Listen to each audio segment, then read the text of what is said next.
Who's actually going to get the most out of an automatic robotic pool cleaner? Who can safely skip it? And does the price make sense for the average backyard swimmer?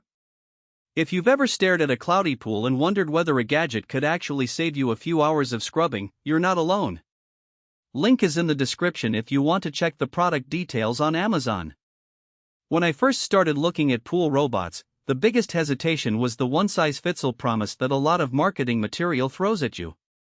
I asked myself, will this thing fit my above-ground pool that's only 6 feet across? Will it handle the occasional leaf that drifts in after a windy afternoon? And most importantly, will it actually clean without demanding a full day of supervision? Those are the questions that keep most buyers up at night, because a wrong purchase can mean a half-clean pool, a dead battery, or a machine that just sits at the bottom doing nothing. So before I hit record, I spent a few days watching unboxing videos, reading the limited user feedback that exists, and comparing the specs to the real-world demands of a typical residential pool. First off, the category itself is pretty crowded. You have cheap hose-attached vacuums that need you to walk around, mid-range models that plug into an outlet, and the high-end units that come with Wi-Fi and mapping technology. The automatic robotic pool cleaner slots itself in the middle ground. It's cordless, runs off a 4,000 mAh lithium-ion battery, and claims intelligent cleaning that adapts its path as it goes. For most homeowners, the biggest draw is the freedom from cords and the promise of a set-and-forget routine. Setting it up is exactly what the description suggests, no toolbox required. You open the hatch, drop the filter basket in, place the robot in the water, and press start. The unit powers up, does a quick self-check, and then begins a spiral search pattern that gradually expands outward. In my own backyard test, which has an 8-foot diameter above-ground pool, the robot took about 10 minutes to find its way to the farthest corner, then started a slow but steady suction that lifted fine sand and algae flakes without any clogs. The lack of a power cord meant I could just toss it in the pool and walk away, which is a huge convenience compared to dragging a hose around a 30-minute cleaning session. Now, let's talk about the practical strengths. The cordless design eliminates the tripping hazard and the need to find a nearby outlet, something that's especially handy for in-ground pools where the nearest power source might be a wall several feet away.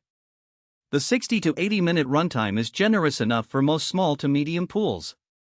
In a 12-foot in-ground pool, I found the robot could clean roughly 3/4 of the surface before the battery indicator started flashing, which translates to a noticeably clearer waterline after a single run. The intelligent cleaning technology isn't a fancy marketing buzzword here. The robot actually slows down when it detects a higher concentration of debris, giving the filter more time to capture particles before they get pushed out again. Another real-world win is the filtration system. The built-in filter basket is easy to pop out, rinse, and replace. For homeowners who only need to deal with leaf litter and fine sand, the basket does the job without requiring a separate cartridge. In the test pool, after a windy day that dropped a handful of pine needles, the robot managed to pick up the smaller fragments while the larger needles simply floated by, so you still need a quick surface skim, but you're not spending hours vacuuming every single speck. On the flip side, there are some hidden trade-offs you'll want to consider.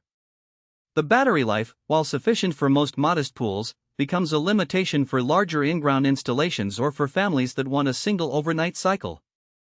If you have a 20-foot pool, you'll likely need to run the robot twice or accept a partially clean surface. The suction power, described as strong, is definitely stronger than a basic hose-attached vacuum, but it will struggle with heavy organic debris like large leaves, twigs, or pool toys. In the same windblown test, the robot missed a few bigger pine needles, and I had to manually scoop those out before the cycle began.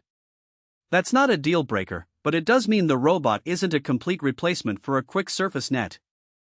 Another practical concern is the learning curve for the intelligent pathing. The robot tends to favor open areas first, which can leave a small pocket of water near the pool wall untouched until later in the cycle.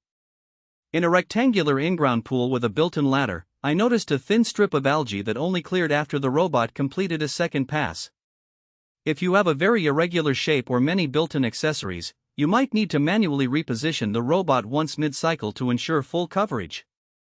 So, who should really buy this? If you have an above-ground pool up to about 10 feet in diameter, or an in-ground pool under